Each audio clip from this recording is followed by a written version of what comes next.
Mesdames et messieurs, bonjour et merci de votre fidélité à l'émission De vous à moi. Je suis avec Madame Karine Oyoma Ibombo, présidente de la Fédération des organisations des femmes entrepreneurs de l'Afrique centrale ici au Congo. Avec elle, nous parlerons de l'optimisation de l'ASLECAF. Bonjour Madame la Présidente. Bonjour Rebecca. Merci d'avoir répondu à notre invitation. Vous êtes la présidente de la Fédération des organisations des femmes entrepreneurs de l'Afrique centrale ici au Congo et vous avez participé à une conférence sur l'optimisation de l'ASLECAF ici en Afrique centrale. Comment s'est déroulé votre séjour de travail? Merci beaucoup Rebecca. Comme tu l'as dit, je suis la présidente de la Fédération des organisations des femmes entrepreneurs au niveau du Congo et au niveau d'Afrique centrale, je suis secrétaire générale. C'est vrai, nous avons été invités à Douala sur invitation de la CEA, la communauté économique pour l'Afrique des Nations Unies, pour participer à une conférence sur l'optimisation de la ZLECAF et l'entrepreneuriat des femmes. Effectivement, tout s'est bien passé.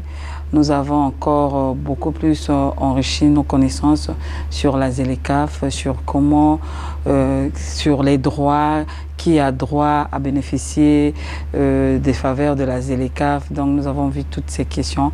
C'était vraiment une conférence très enrichissante. D'accord. Et qu'est-ce que vous avez retenu de cette conférence?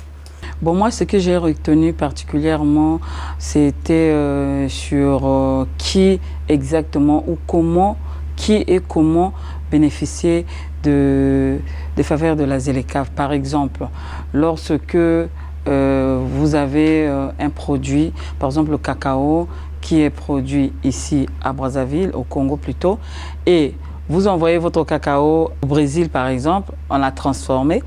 Après, lorsque le cacao revient ici au pays, ça paye les droits douanières. Parce que ce n'est pas vraiment le Made in Afrique. Parce que ça a été déjà transformé ailleurs. Donc, pour bénéficier des faveurs de la ZLECAF, il faut vraiment que les produits soient issus de l'Afrique. Donc, c'est vraiment ce que moi, j'ai vraiment retenu. Et sur les faveurs, par exemple la CEA, le PNUD, parce que c'était une conférence co-organisée par le PNUD, par l'ONU et l'ONU Femmes, et par la CEA, comme j'ai dit, et la CEAC.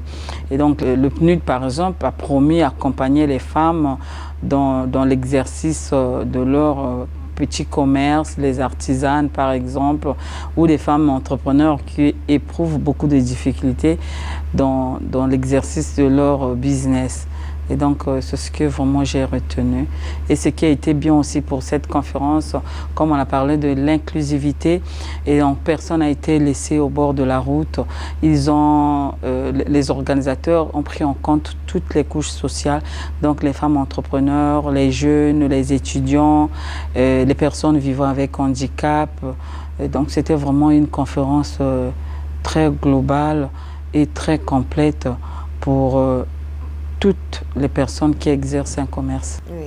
Et quelle a été la contribution du Congo à cette conférence? Comment avez-vous participé? Bon, nous, le Congo, normalement, la FOFE Congo devrait organiser un forum ici à Brazzaville sur l'entrepreneuriat bleu et vert féminin. Manque de moyens, nous n'avons pas pu organiser cela. Et donc, nous avons fait notre plaidoyer auprès des institutions internationales qui étaient présentes à cette conférence pour qu'elles nous aident afin que nous organisons ce forum l'année prochaine. En fait, c'est un grand forum. Le but de ce forum que nous voulons organiser, c'était aider les femmes qui ont des difficultés dans leur commerce. Je prends un exemple banal comme ça.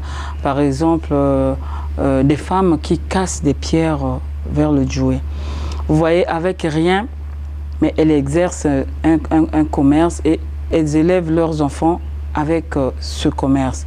Mais demain, si par exemple, ils ont des conditions plus ou moins modernes, alors quelle sera leur contribution? Parce que les gens qui construisent les maisons vont acheter aussi des graviers qu'elles fabriquent. Donc elles prennent des pierres dans la rivière Djoué, et puis ils sortent, après ils cassent, et pour créer des graviers. Je prends aussi l'exemple des femmes qui vendent des poissons d'eau douce. Elles n'achètent pas les poissons dans nos ports. Parfois, elles prennent des risques, elles prennent des pirogues en pagaillon, et puis elles vont intercepter les bateaux qui viennent carrément au milieu du fleuve. Il y en a qui perdent leur vie.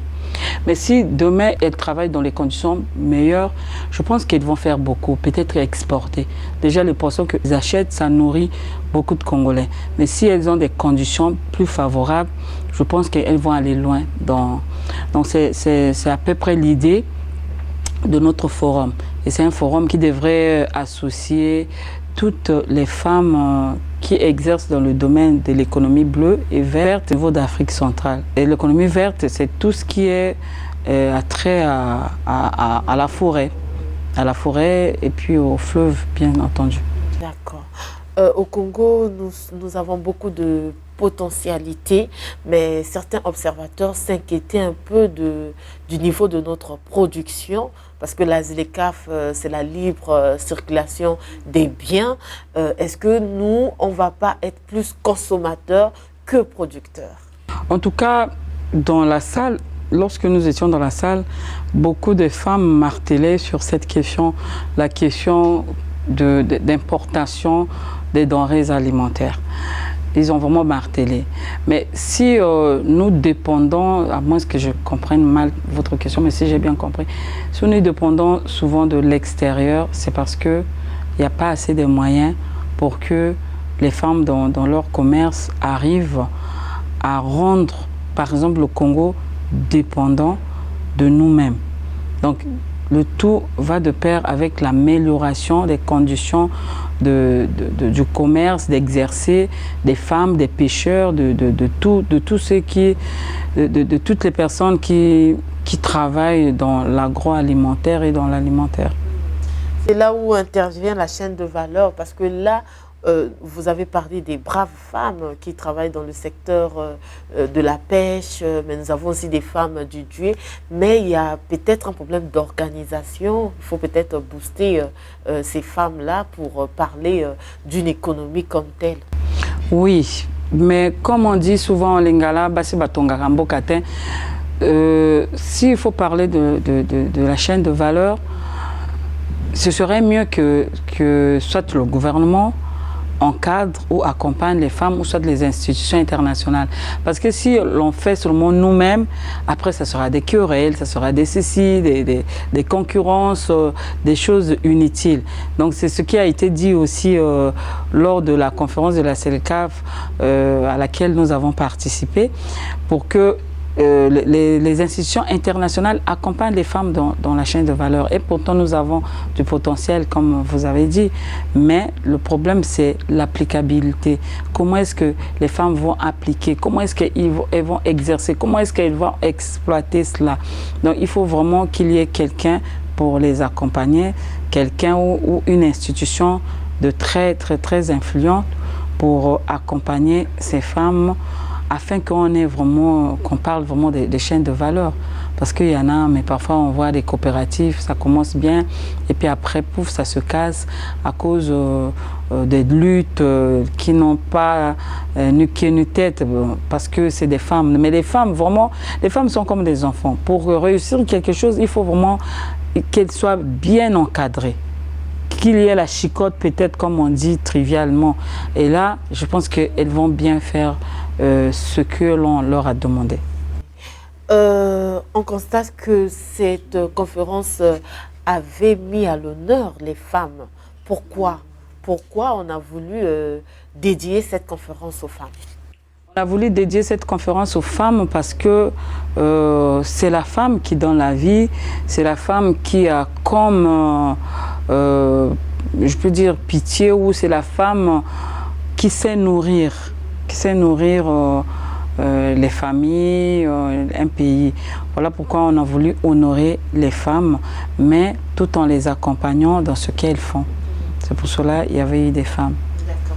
Est-ce que vous avez Parler de la ZLECAf en tant que zone de change, mais aussi de compétitivité, parce qu'on voit comment est-ce que l'Afrique de l'Ouest bouge, la Côte d'Ivoire avec son cacao,